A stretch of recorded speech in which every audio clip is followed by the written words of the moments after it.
Bismillahirrahmanirrahim. Assalamualaikum warahmatullahi wabarakatuh. Alhamdulillah bini'matihi tatimmus salihat. Ashhadu an la ilaha illallah wahdahu la syarika lah. Wa ashhadu anna Muhammadan abduhu wa rasuluh. Allahumma salli wa sallim ala nabiyyina Muhammad wa ala alihi wa sahbihi wa man ihtada bihadihi wastanna bisunnatihi ila yaumiddin, amma ba'd. Hadirin kaum muslimin wal muslimat, jamaah maghrib yang dirahmati Allah Subhanahu wa taala. InsyaAllah pada malam yang mulia ini kita akan kembali melanjutkan kajian sirah dengan pembahasan syama'il Muhammadiyah, sifat, karakteristik dan kepribadian Nabi Muhammad sallallahu alaihi wasallam yang diriwayatkan oleh para sahabat yang mulia, kemudian dikumpulkan dalam satu kitab oleh Al-Imam At-Tirmizi rahimahullah dan dijelaskan oleh para ulama. Pembahasannya tentang Khatamun Nubuwah, masih tentang Khatam An-Nubuwah, tanda kenabian yang ada di tubuh baginda Nabi sallallahu alaihi wasallam. Hadis ke-21, haddatsana Abu Ammar Al-Husain ibn Hurais Al-Khuzai. Kata Imam At-Tirmizi, telah bercerita kepada kami Abu Ammar Husain bin Hurais Al-Khuzai. Ia berkata, telah bercerita kepada kami oleh Ali ibn Husain ibn Waqid. Beliau berkata, ayahku telah bercerita kepadaku. Beliau berkata, Abdullah bin Buraidah telah bercerita kepadaku. Ia berkata, sami'tu abi Buraidah yaqul. Aku mendengar ayahku yang bernama Buraidah itu berkata. Jadi yang baru saja kami bacakan ini disebut dalam ilmu hadis dengan istilah sanad. Nah, ini disebut sanad, rantai periwayatan, sambung menyambung dari Imam At-Tirmizi selaku mukharrij sampai kepada Rasulullah sallallahu alaihi wasallam. Antara satu orang dengan orang berikutnya bertemu satu sama lain, bersambung-sambung terus sampai kepada sahabat Nabi dan sahabat dari Rasulullah sallallahu alaihi wasallam. Abu Buraidah yang menjadi sumber berita dalam hadis ini mengatakan, Ja'a Salman Al-Farisi ila Rasulillah sallallahu alaihi wasallam. Salman Al-Farisi suatu hari datang menemui Rasulullah sallallahu alaihi wasallam. Hina qadimal Madinah. Ketika baginda Nabi sallallahu alaihi wasallam tiba di kota Madinah. Sebagaimana sudah kita ketahui dalam sejarah, Salman Al-Farisi ini bukan orang Arab. Tapi dia berasal dari negeri Persia yang penduduknya itu menganut agama Majusi atau Zoroaster, penyembah api. Dalam perjalanannya itu Salman sempat bergonta-ganti agama sampai akhirnya tibalah beliau di Madinah. Waktu itu namanya belum Madinah, masih disebut dengan istilah Yathrib. Dan beliau menjadi seorang budak seorang Yahudi. Sebelum Nabi SAW tiba di Madinah, Salman Al-Farisi sudah lebih dahulu berada di Madinah sebagai seorang hamba sahaya.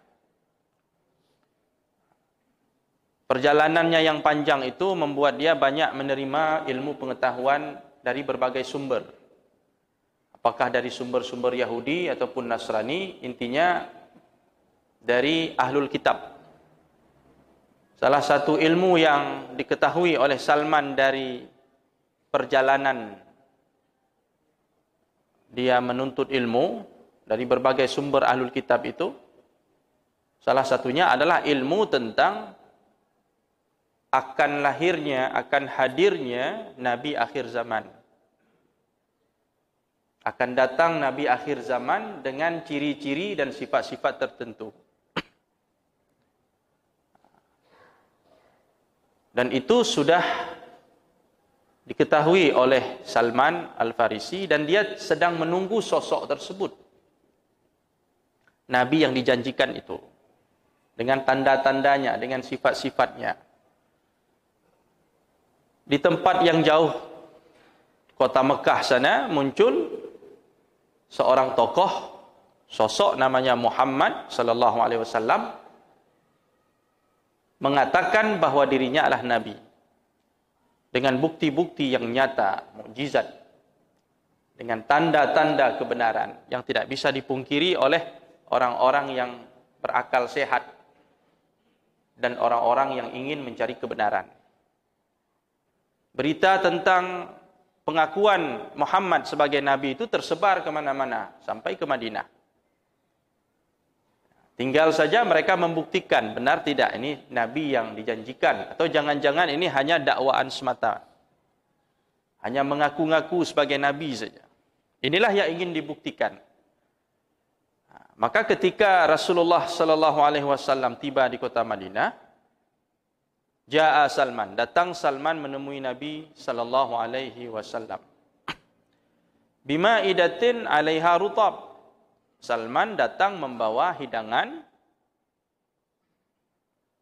yang dalam hidangan itu berisi rutab, yaitu kurma mengkal. Ya, kurma yang masih mengkal. Fa wada'aha baina yaday Rasulillah sallallahu alaihi wasallam. Kemudian beliau meletakkan kurma itu di hadapan Rasulullah sallallahu alaihi wasallam. Dihidangkan untuk Nabi sallallahu alaihi wasallam. Nabi bertanya kepada Salman, "Ya Salman, ma haza?" Apa ini? Kata para ulama, pertanyaan apa ini bukan Nabi bertanya, ini makanan apa? Karena Nabi tahu itu adalah rutab, itu kurma. Tapi yang ingin ditanyakan oleh Nabi kepada Salman, status makanan ini apa? Pemberian ini dalam bentuk apa?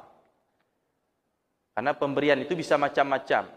Bisa sedekah, bisa hadiah, hibah, wakaf, macam-macam. Mahaza, ini apa? Pemberian ini dalam bentuk apa? Faqala sadaqah. Kemudian Salman menjawab, ini adalah sadaqatun alaik. Ini sedekah untukmu dan untuk sahabat-sahabatmu. Faqala irfa'ha. Kemudian Nabi SAW berkata kepada Salman, irfa'ha, angkatlah hidangan ini. Artinya Nabi tidak akan makan dari hidangan itu. Disuruh pindahkan hidangan itu. Fa inna la na'kulu sadaqah. Sesungguhnya kami, kata Rasulullah SAW, tidak akan memakan sedekah. Kami di sini maksudnya Rasulullah dan keluarganya, ahli baitnya. Tidak akan makan dari sedekah, dari zakat ataupun sedekah. Dalam riwayat yang lain, ketika itu Nabi SAW menyuruh kepada para sahabat yang lain untuk memakannya dan menyantapnya. Karena sahabat tidak ada masalah. Tidak ada hukum larangan memakan sedekah atau zakat bagi sahabat Nabi. Larangan itu hanya untuk Nabi dan ahli baitnya. Makanya dulu pernah Hasan bin Ali radhiyallahu anhuma ketika berjalan di suatu tempat, dia makan sebutir kurma. Dan Nabi tahu kurma itu dari kurma zakat. Kurma itu sudah ada di mulut Hasan, sedang dikunyah. Nabi memerintahkan cucunya ini untuk membuang kurma yang ada di mulutnya. Karena itu adalah bagian dari zakat dan Ahlul Bait tidak halal memakan zakat. Akhirnya hidangan itu diangkat. Berarti kalau kita menggunakan riwayat yang lain, setelah ditelusuri, ya, dikonfirmasi dengan riwayat-riwayat yang lain, berarti sahabat yang lain selain Rasulullah itu makan dari hidangan tersebut. Faja al-ghada bimislih. Keesokan harinya Salman kembali datang membawa hidangan yang serupa. Hidangan kurma, fawada'ahu baina yaday Rasulillah sallallahu alaihi wasallam. Kemudian beliau meletakkan hidangan itu di hadapan Nabi sallallahu alaihi wasallam. Nabi kembali bertanya, "Ma hadza ya Salman?" Apa ini wahai Salman? Faqala hadiyatun lak. Kurma ini adalah hadiah untukmu ya Rasulullah. Faqala Rasulullah sallallahu alaihi wasallam. Jadi hari yang kedua ini pemberiannya dalam bentuk hadiah. Hari pertama dalam bentuk sedekah. Nabi tidak mau menerima sedekah. Di situ terbukti satu tanda telah terlihat.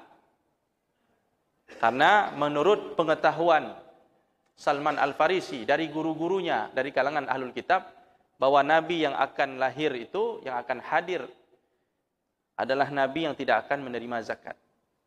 Jadi satu tanda terbukti. Karena memang ilmu Ahlul Kitab ini sebagiannya benar, sebagian salah.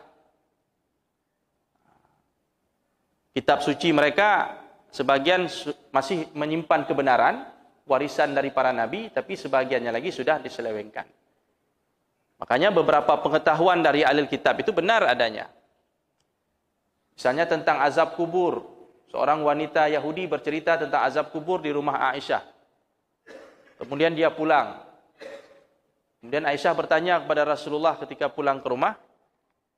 Seorang wanita Yahudi bercerita tentang azab kubur. Nabi membenarkan, benar wanita Yahudi itu. Azab kubur itu ada. Berarti sebagian ilmu orang Yahudi itu benar. Tapi sebagiannya salah, keliru. Sebagiannya dongeng, khurafat dan sebagainya. Dan masalah-masalah lain, masalah-masalah akidah, masalah-masalah keimanan. Baik masalah kisah-kisah masa lalu, ataupun peristiwa-peristiwa yang akan terjadi di hari kiamat dan masalah-masalah akhirat. Sebagian informasi yang disampaikan oleh ahlul kitab itu ada kebenarannya. Termasuk mereka mengatakan Nabi akhir zaman itu akan lahir dari bangsa yang berkhitan. Ada dua bangsa waktu itu yang berkhitan, mempertahankan syariat khitan. Yang pertama Yahudi dan yang kedua adalah orang Arab. Orang Arab jahiliyah itu walaupun mereka menyembah berhala tapi mereka khitan. Baik laki-laki maupun perempuan. Bahkan mereka kalau mengejek orang, itu dia katakan kamu adalah anak dari wanita yang tidak berkhitan. Itu ejekan nanti. Aib di kalangan itu kalau ada perempuan tidak khitan. Nah, jadi Nabi akhir zaman akan lahir dari bangsa yang berkhitan. Makanya ketika ada utusan, seorang utusan datang ke sebuah raja, seorang raja yang tunduk di bawah Imperium Romawi, utusan itu kemudian mengatakan menyampaikan surat dari Nabi sallallahu alaihi wasallam. Kemudian utusan itu dibawa ke sebuah ruangan tertutup, kemudian disuruh melepaskan pakaiannya dan dilihat ternyata utusan itu orang yang berkhitan. Dari bangsa yang berkhitan. Jadi Nabi berasal dari bangsa Arab dan bangsa yang berkhitan. Itu di antara tanda-tanda yang diketahui oleh ahlul kitab bahwa Nabi akhir zaman akan seperti itu. Termasuk dalam kisah Salman ini. Jadi tanda pertama yang diketahui oleh Salman bahwasanya Nabi ini tidak menerima sedekah. Dibuktikan oleh dia. Pemberian pertama, hari pertama, kurma, hidangan kurma itu dikatakan sebagai sedekah, Nabi tidak menerimanya dan tidak memakannya. Terbukti satu tanda. Kemudian dia ingin memperkuat lagi bukti itu. Maka datang hari kedua membawa hidangan yang sama. Dia katakan ini adalah hadiah, bukan sedekah. Maka kemudian Nabi SAW berkata kepada sahabatnya, "Ubsutu, silakan santap hidangan ini. Kita menyantap sama-sama." Jadi Nabi makan dan para sahabatnya pun ikut makan dari hidangan kurma yang diberikan. Kenapa? Karena hadiah. Jadi dua tanda sudah terlihat oleh Salman Al-Farisi. Nabi menerima hadiah, tapi tidak menerima sedekah. Summa nazara ilal khatam. Kemudian Salman melihat ke sebuah tanda ala zahri Rasulullah sallallahu alaihi wasallam yang ada di punggung Nabi sallallahu alaihi wasallam. Di atas punggung Rasulullah, di atas pundak Nabi sallallahu alaihi wasallam. Dari riwayat-riwayat yang lain yang sudah kita baca, yang sudah kita dengar, bahwasanya tanda itu ada di pundak Rasulullah dan di sebelah kiri pundak Nabi sallallahu alaihi wasallam. Di bagian pundak Rasulullah sebelah kiri. Setelah Salman Al-Farisi radhiyallahu anhu melihat tanda itu, fa'amana bih, lantas dia pun beriman kepada Nabi sallallahu alaihi wasallam. Langsung masuk Islam. 3 tanda yang dia ketahui tentang Nabi akhir zaman itu semuanya terbukti dan akhirnya dia menyatakan diri sebagai orang yang beriman. Jadi muslim.